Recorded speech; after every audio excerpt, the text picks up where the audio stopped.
When tourists visit Jamaica, they see a tropical paradise. However, most do not see the challenges confronted by the residents of this Caribbean island. Nearly 19% of the total population live below the poverty level and earn less than $1,000 per year.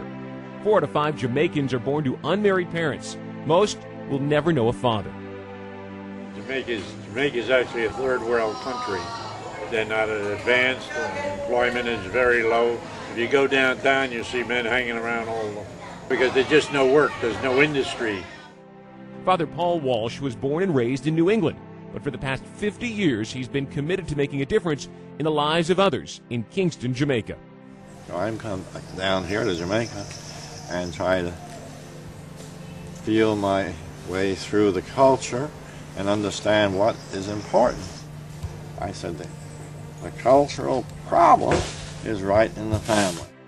Father Walsh started St. Anthony's Children's Home 33 years ago. Since then, he's been taking children from the poorest backgrounds and giving them the opportunity for a better life. I said the first thing when I open the home is that I'm taking these children as if they were my own. See? I will be a father to them. And no matter what they do, I'll try to be a good father, a Christian father as I know it through my faith. Many of the children Father Walsh is taking in come from parents who do not have the means to take care of them or simply choose not to. Father even found a 2-month-old in a bush starving. That's where these kids have been coming from. And he's trying to bring them up in a good manner to make them into a better person so that they won't end up back on the streets where they came from. St. Anthony's Children's Home is very different than the typical household. Most homes maybe would have a dad, a mom, and maybe 2.5 children. But here, there's no mom of such. There are big sisters, aunts, house mothers, but you certainly have your dad. And there are more brothers and sisters around.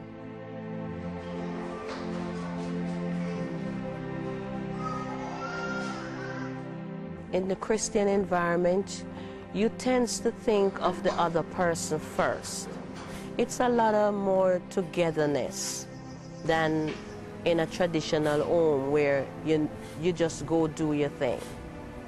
You're always responsible for the next child. The average day at St. Anthony's is anything but normal.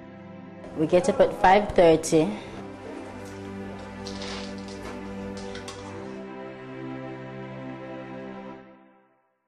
Breakfast is at 6. Activity at the home almost never stops.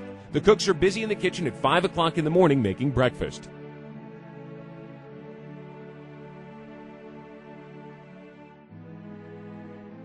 They leave for school at 6:30.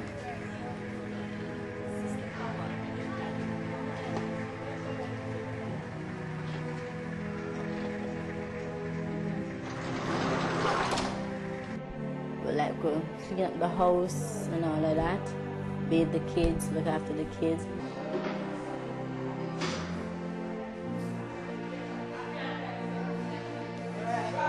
Have mass at 8:15. And it's given them a spiritual background anyway, something they can fall back on. And then when the kids come home like around 3 o'clock, They come home and do chores, which is like helping with the kids, helping with their homework. The work at the home, at times, seems never-ending. you have to be down the garden, watering the garden, planting and all of that, whatever they need to do, the chores. And as you see here, the garden is divided up in little plots. That's so that everybody has a plot to work. Right?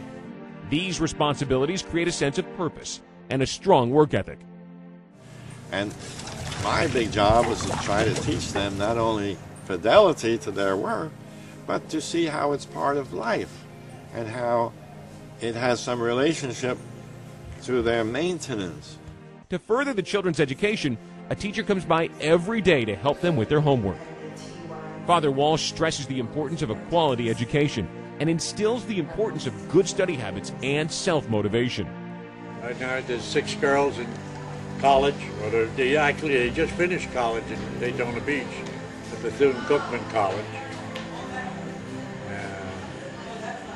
To be able to graduate from an American college for a Jamaican student is quite an achievement. And then after homework, you have dinner time at 5 o'clock.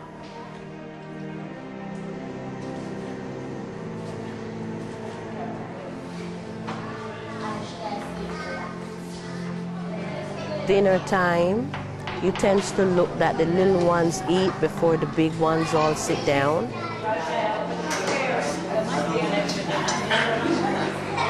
After dinner, if they're not finished with their homework, they can go back and do it.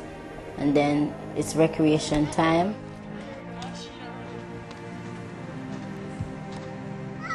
They come in at 7:30. Bedtime. You look that the little ones are tucked in first, you know, before the big ones. St. Paul's, a Catholic parish in Jacksonville, Florida, is a major benefactor of the Children's Home. They frequently send groups of people to help in whatever way is needed. My first visit to Jamaica was 2 years ago when I was in 8th grade. And on the way down there, none of us knew what to expect. A lot of times I think we make the mistake of, with good intentions, but nonetheless I think we're a little bit missing the mark of thinking it's about stuff. What can we bring them as far as material things, when it's that people are willing to go through the effort to come and make a connection with them. It was really a life-changing experience just to see how these kids live and what they have to go through every day, and to see how good we have it over here in America. And I've especially noticed that, having returned, that I think that really is a valuable expression of, you know, hey, these people care about me enough to come here and to, you know, cultivate a friendship and a relationship, and they care about me enough to stay in my life. They don't complain about what they have because they're very appreciative for what they have, because they are there. They feel very lucky that they actually get to be there because they came from basically nothing. This is like a fantasy to them, to be living in a place where they won't be harmed and someone actually loves them. The volunteers from St. Paul's are touched by the gratitude and love they experience from the children. They get, first of all, the feeling of the, you know, the joy and gratification of contributing. And I think they also get a real sense of gratitude for what they have here. That unless you see how other people live, that you just take for granted because you have no reference point, nothing to compare it to. You know, so I mean, I get that, and I'm a, you know, grown adult. I mean, it's, in a lot of ways, it's an extended family that now includes people from up here. The home really stabilized me. Oh, it's a safe and Christian environment. It teaches me patience to deal with being a nurse now.